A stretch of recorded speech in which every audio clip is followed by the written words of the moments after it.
Welcome to Hancock's VMware Half Hour, and welcome back to another Hancock's VMware Half Hour. Okay, so this isn't going to take us 30 minutes, so sit back, go and get your beverage of choice. If you've been watching this channel by now, you know that my soft drink of choice is a Pepsi Max.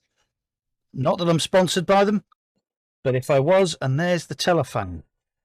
So let me just stop recording or put this on pause and we'll get back. Okay, sorry about that. I had to take that phone call. I'm not quite sure whether or not that you had heard the phone call because the noise cancelling may have removed it. Anyway, so I was saying it's going to be a short video, this one. And this is actually basically something that's popped up that has bamboozled and confused a few of the subscribers, and it's a cosmetic problem, really. It's not really very serious, but if we actually have a little look in VMware vCenter server, and this is a production one, so this is 7.03, but the same will apply to version 8. If we actually basically have a little look at the date and the time, you will see that we're in some sort of American format.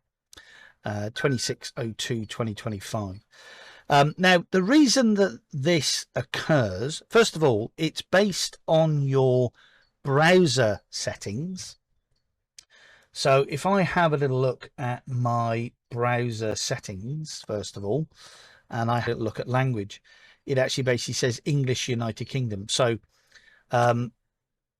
it can be your browser settings, but also if we go to my preferences, select time format to be used, language default, and if we go to language and it says specify a language and it's set to English.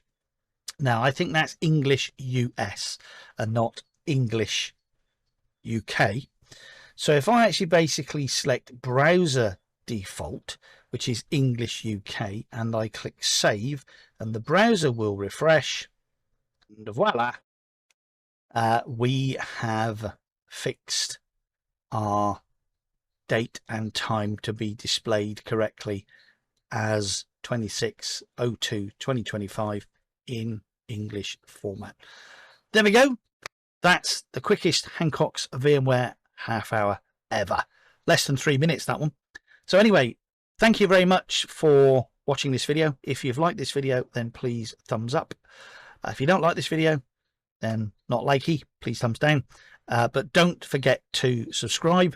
And you may notice that we're still sort of kind of halfway through doing VMware area operations SSL changes, which are in our next couple of videos as requested. Anyway, so once again, thanks so much for watching this video, and goodbye.